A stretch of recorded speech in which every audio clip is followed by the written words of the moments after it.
You know what day it is? It's moving day!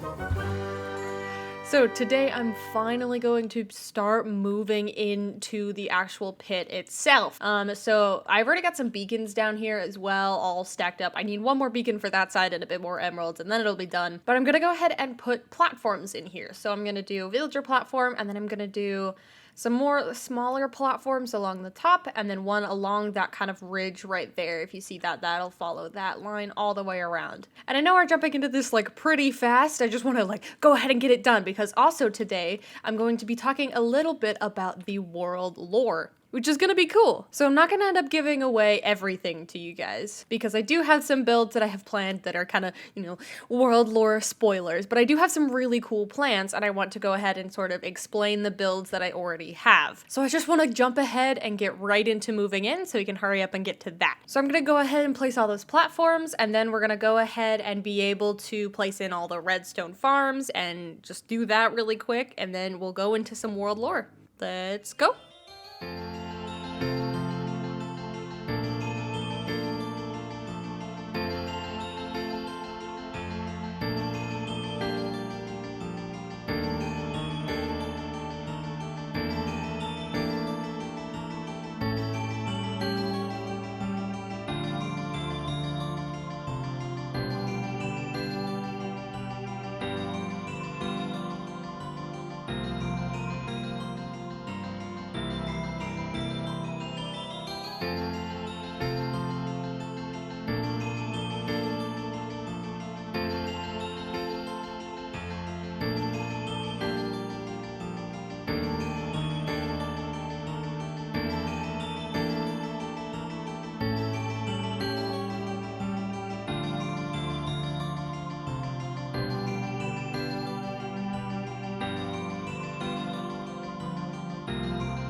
One thing I'm almost sure that you've noticed is the ridiculous amount of time lapses. That's the thing about hardcore, and I don't know if this makes it easier or if it makes it harder. Hardcore Minecraft is an incredibly slow process. It's a lot of grinding and more grinding and then lots of building, and it's not the most exciting thing. I mean, obviously, there are cases where you do dangerous things and then it becomes exciting because you're risking your life and it's whoa. So I do want to apologize for all the time lapses, because I know it's slightly more boring, but it's the only way to show what I'm doing. And also for this build, I'm not going to show you the inside, but I need to go get a lot of materials for it. So I've already mentioned that I dug out an entire ocean monument for this thing, but I actually have a plan to put a guardian farm inside of it, because I need some sea lanterns for more decoration, all that jazz. So we're going to put a hold on the interior, and we're going to go ahead and go build a quick guardian farm. It should be pretty small, maybe take a day. It should be quick. But that'll be another quick time lapse, and then I'll show how I built it, because it's going to be custom. It's not going to be a tutorial type farm, so I'll show you how I built it. And again, when we build things in hardcore, you don't kind of just sit and build. It's hard to just sit and build, especially because it's so hard to get the items that I'm using in this build. So specifically, I need sea lanterns, and I'd rather make an entire farm than just sit and go kill guardians. So I'm gonna make a quick farm, get enough sea lanterns to finish off the build, and then we're gonna stop and we're gonna go do another redstone farm. And somewhere in there, we'll talk about lore. I don't know when we're gonna do that, but we'll do that eventually, I swear.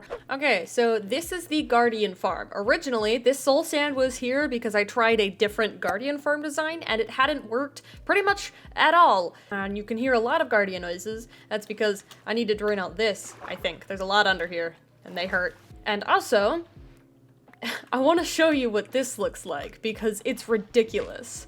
Oh, you can't even see it. I have a screenshot of it. It was just filled with guardians. It was ridiculous. But as you can see, it's already actually working pretty well. I've gotten just some loose guardians coming through. I just realized you probably couldn't hear me very well. I had my face turned away from the microphone. I'm a good YouTuber. So I have already placed the circle. So up there is all the sand. It's a pretty small circle. It's not really big. It's just enough to make sure that we actually have some level of efficiency with the farm. So we've got this layer of soul sand, and I'm keeping the soul sand unblocked. So if you can see this here, they can still spawn in this area and then be pushed down and fall through here. Again, so this is just, I'm making this up as I go. I don't know what I'm doing. This might work, it might not work. If it does, I'll be very happy. If it doesn't, I will cry. This is a time lapse you guys can watch. I didn't want to show the other one because, like I said before, hardcore Minecraft is really slow. Like, it's just really slow. I would bet it's probably as miserable to watch as it was to do, so I'm not gonna make you watch that. But I'm gonna hop into a quick time lapse of getting rid of all the water, and then I'm gonna show you how I'm going to build the actual farm. So quick little time lapse, and let's go.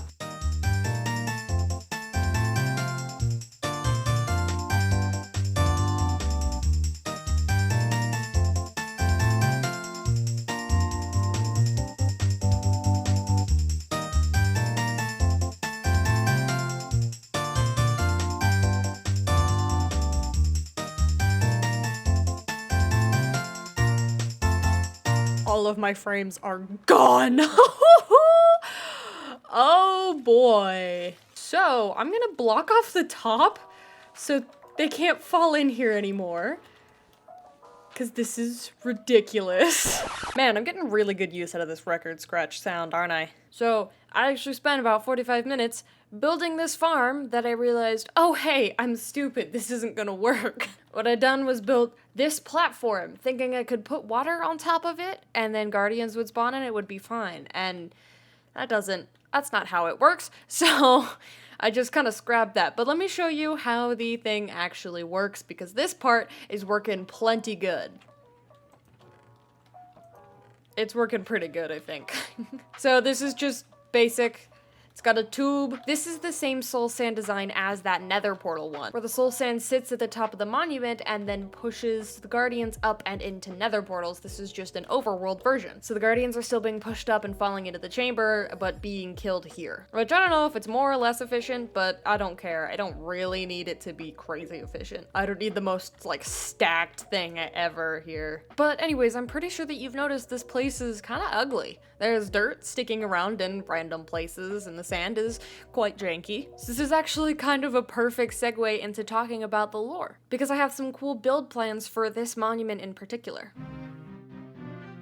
So this world's lore is both really complicated and really simple, which I'm aware makes absolutely no sense. But the general overarching idea of the world is pretty simple. So the general idea that I went into the world with is I wanted dystopian. But when I say dystopian, I don't mean WALL-E dystopian. Essentially, I mean post-dystopian, after the buildings have already been destroyed and plant life has started to take back over.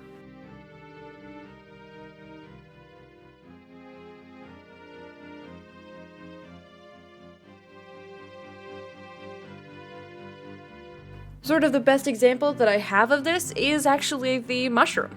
Actually, I call it the library, but the mushroom area. It's got loose mushrooms everywhere, and it's all overgrown and kind of a bit of a mess, but there's still the basis of these concrete farms. So the simple explanation for this, that also explains the idea of the world, is something bad happened. Something really, really bad happened to this world. And I know what it is. You guys don't, nerds. Essentially, there was some level of mass destruction, and it caused nearly everything in the world to die off.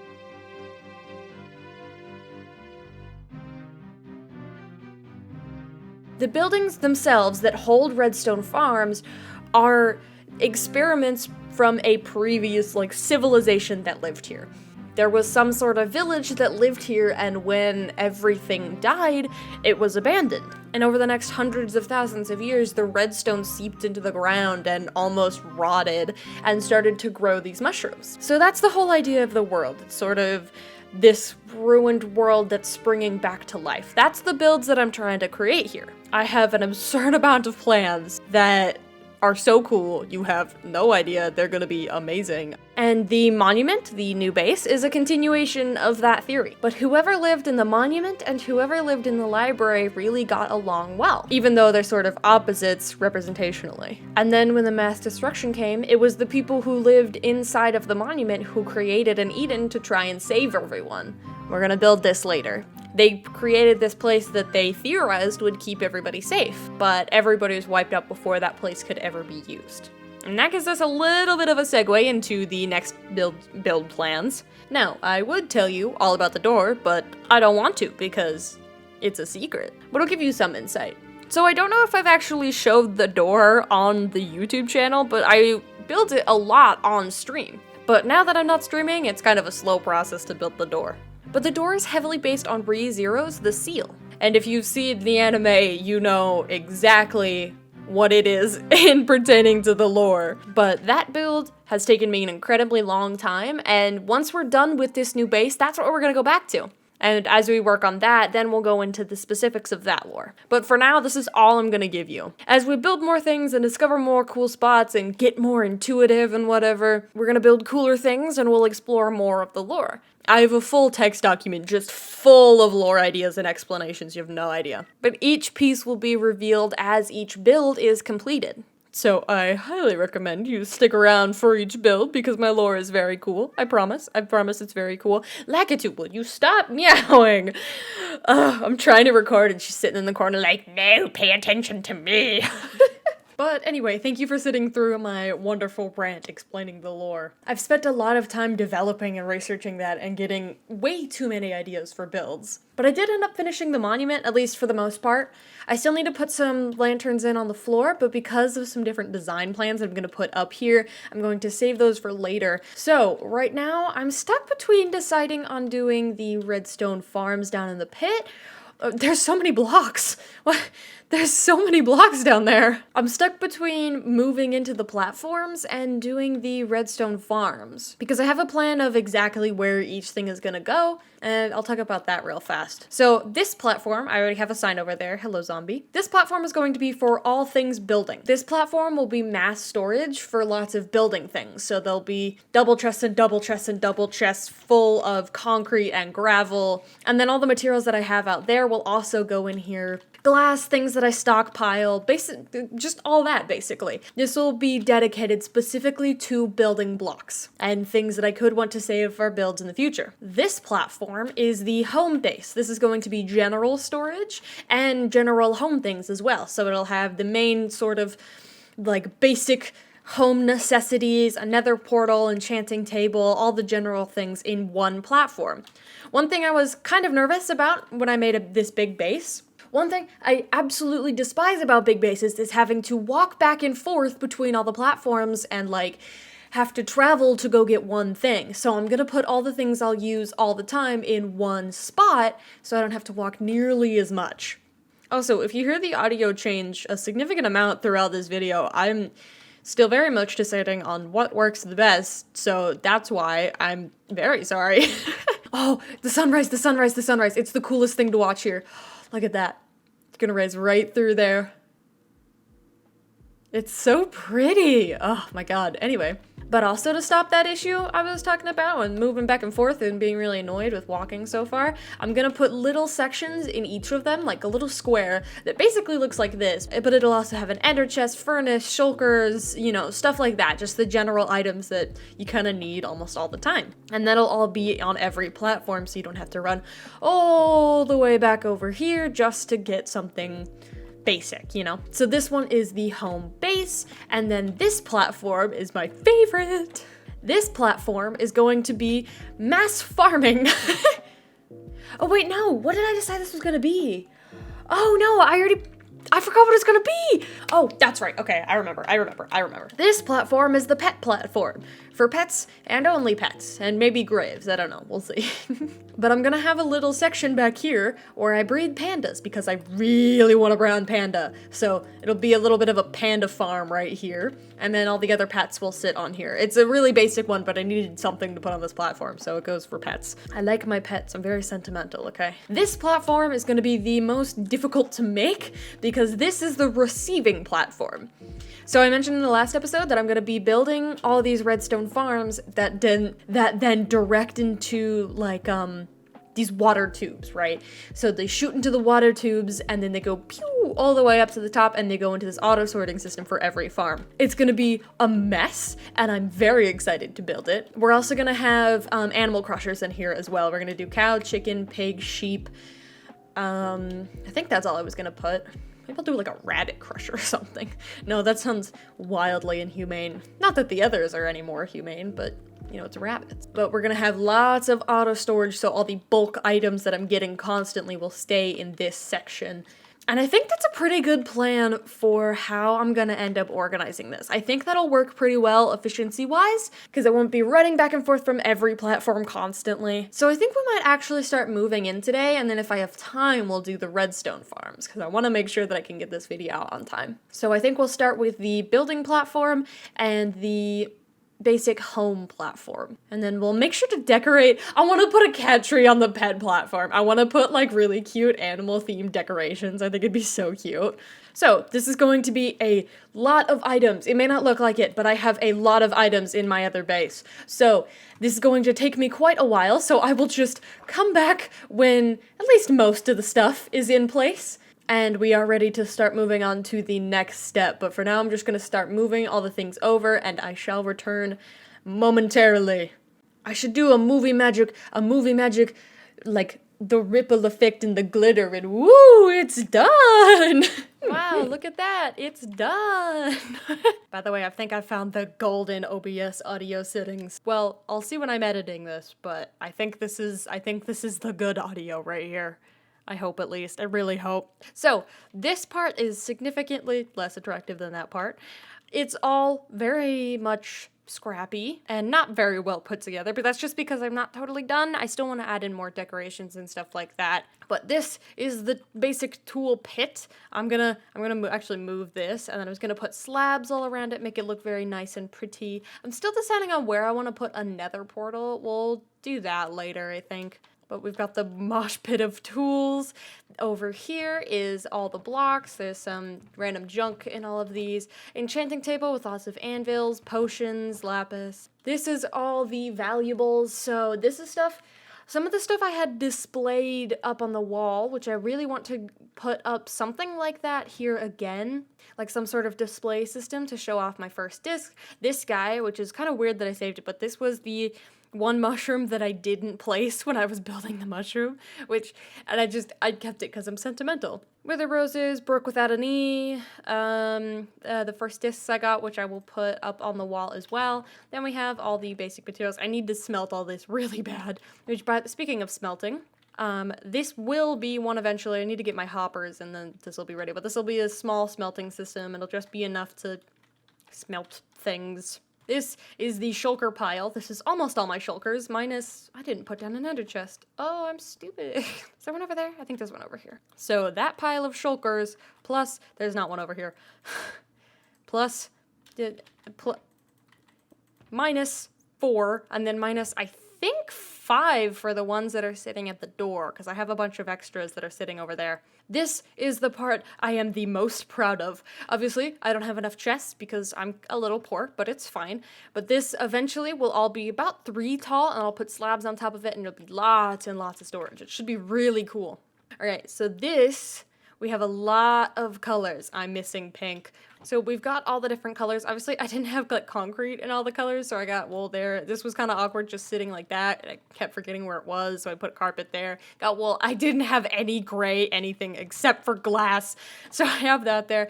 I'm pretty sure this is all of the colors. I think it is. It's very likely that I'm forgetting one, but I think it's right. But we've already got these all nice and sorted. That is correct. Decorative blocks are all being sorted by color. So this is probably the best example. We have glass, terracotta, glazed terracotta, coral blocks, carpet, concrete, all in one, but it's all red, right?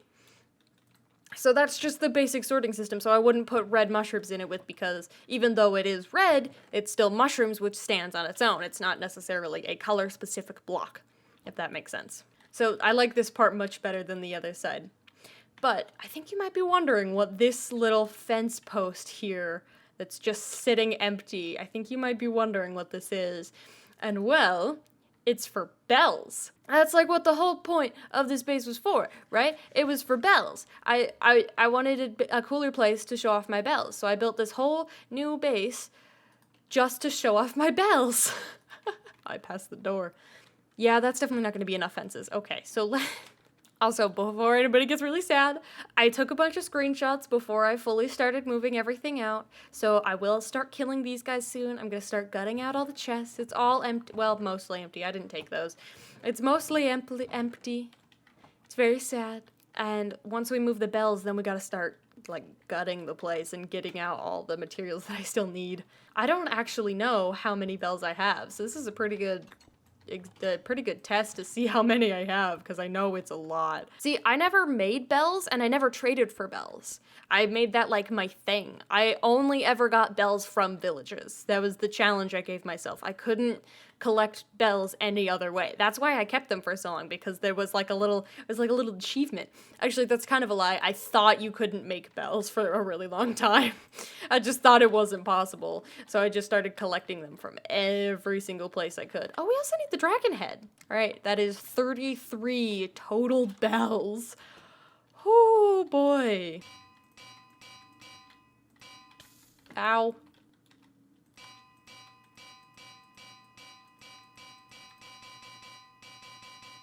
Oh my god, I need one more spot. Are you kidding me? You know what? This one gets a special spot now, because it's the last one. Where should I put this one? Enchanting bell.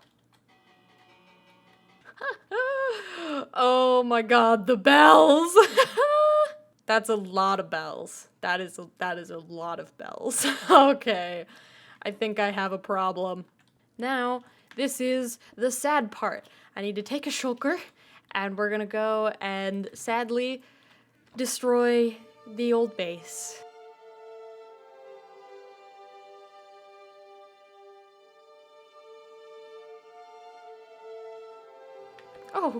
Oh my god, why are there so many? Why? There's 3 new ones. Those are the boat. What the heck? Those are the boat boys. Is this a family reunion? What's happening?